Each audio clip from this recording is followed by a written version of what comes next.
Okay, this is Denali. Just came in for a simple exhaust manifold leak, and we couldn't get the bolts out because they were basically corroded into it. Had two of them that were broken off. Had to pull the head to get to the back bolt. There was no room for it.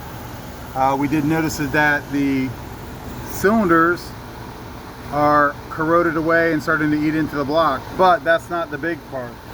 Over here, this is the cylinder head we took off.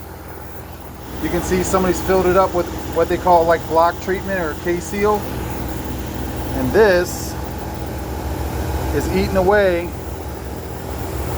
and will not be able to seal this head. This head is no good.